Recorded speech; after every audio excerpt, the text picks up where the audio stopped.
सियासत के अलग अलग रंग हैं और अलग अलग ढंग हैं, और उस सियासत के साथ साथ हम कह सकते हैं कि पत्रकारिता के भी वास्तव में अनेक रंग हैं। और पत्रकारिता में भी खासतौर पर आज के इस दौर में, जबकि मीडिया को लोगों ने दो गुटों में बांट दिया है, उस दौर की जब हम बात करते हैं तो ध्यान में आता है कि किस प्रकार नैरेटिव सेट किए जाते हैं। राष्ट्रीय स्तर पर उत्तर प्रदेश पिछले दिनों राजनीतिक घमासान के लिए लगातार चर्चा में रहा है। उत्तर प्रदेश के मुख्यमंत्री योगी आदित्यनाथ और नरेंद्र मोदी के बीच में मीडिया ने जिस प्रकार से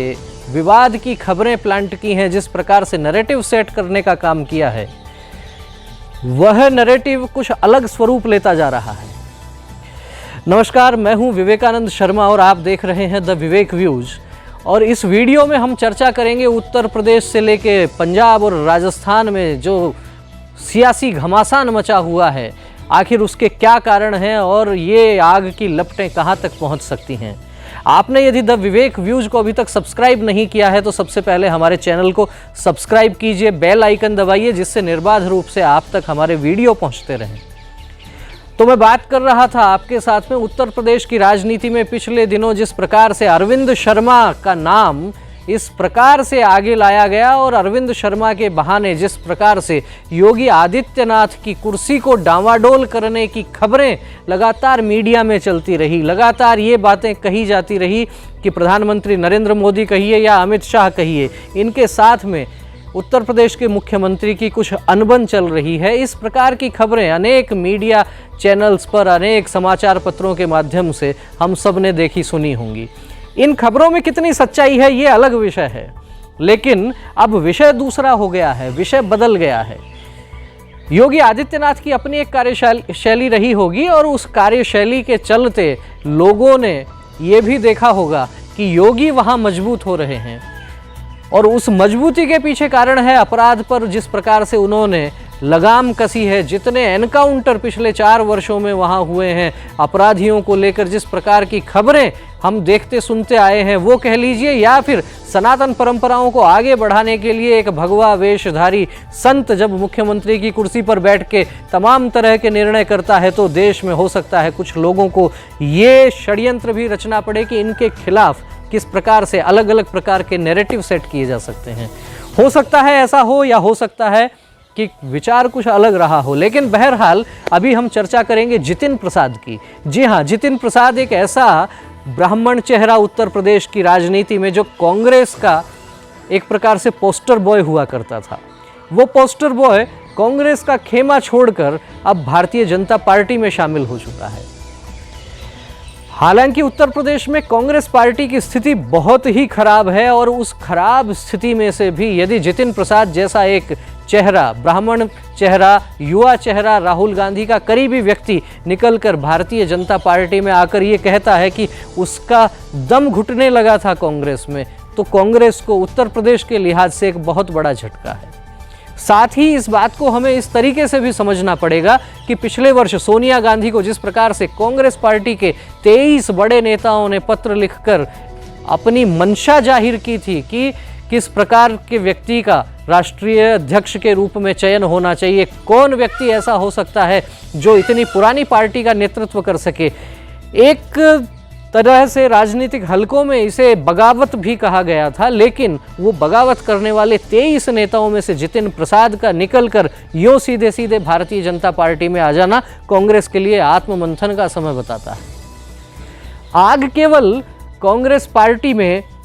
उत्तर प्रदेश में ही नहीं लगी है।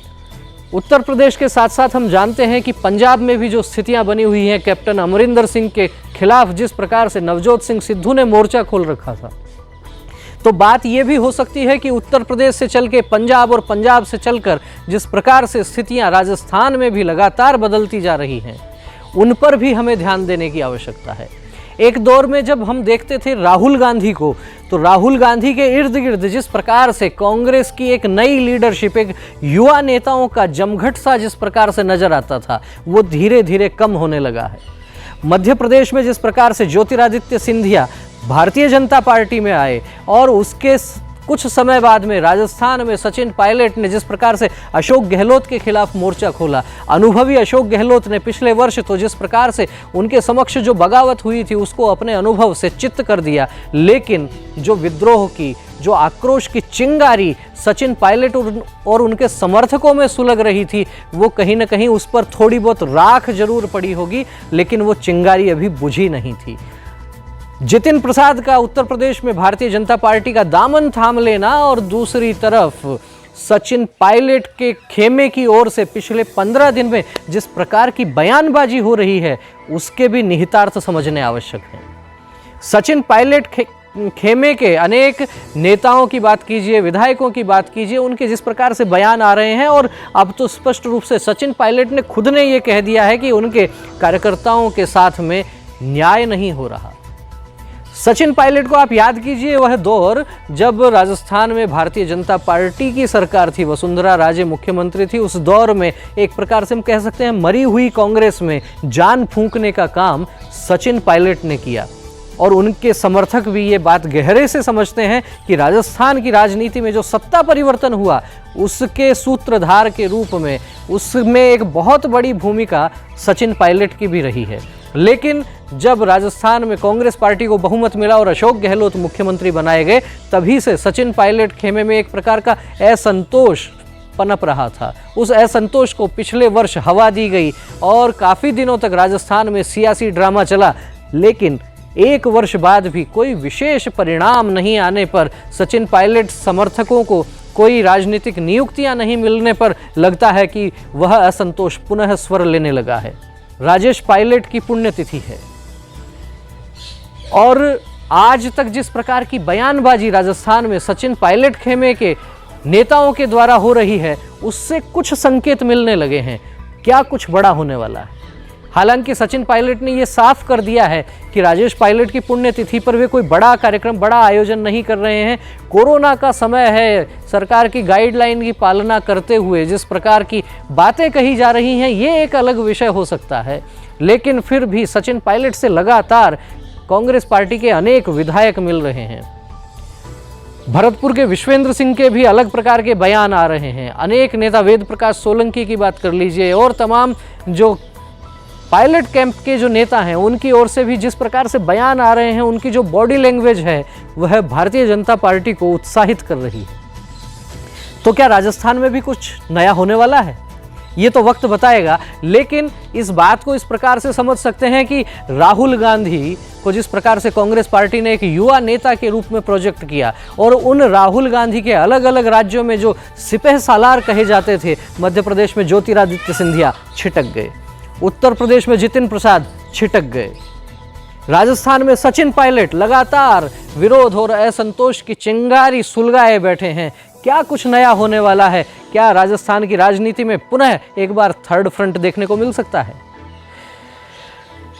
ये सारे कयास हो सकते हैं, लेकिन बहरहाल ये एक समस्या बनी हुई है अशोक गहलोत के लिए, और अशोक गहलोत की भी स्थितियां अब वैसी नहीं रही हैं जो स्थितियां आज के 10 वर्ष पहले थी। अशोक गहलोत भी उम्र के उस पड़ाव पर हैं कि जहां पर हम ये कह सकते हैं अनुभव बहुत अधिक होगा, लेकिन परिस्थितियों से भिड़ने का मादा वो जो एक युवा में होता है और एक बुजुर्ग में होता है, उसका अंतर स्पष्ट रूप से देखा जा सकता है।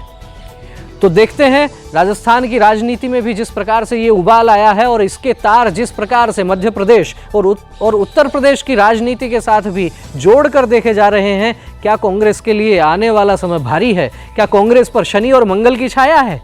ज्योतिषी इसका आकलन कर सकते हैं, लेकिन राजनीतिक पंडितों का ये कहना है कि आने वाला समय राजस्थान की राजनीति के लिए खास तौर पर दिलचस्प होने वाला है। आप भी निगाहें बनाए रखिए, और आपकी इस विषय पर कोई प्रतिक्रिया हो तो कमेंट करके हमें अवश्य अवगत करवाएं। आपको यदि ये राजनीतिक विश्लेषण पसंद आया हो, आपकी कोई राय हो, तो हमें निश्चित रूप से बताइए, और यदि ये वीडियो आपको अच्छा लगा हो तो इसे अधिक से अधिक शेयर कीजिए। हमारे चैनल द विवेक व्यूज को सब्सक्राइब कीजिए। फिर से मिलेंगे एक नए वीडियो के साथ, एक नए विचार के साथ। तब तक के लिए नमस्कार।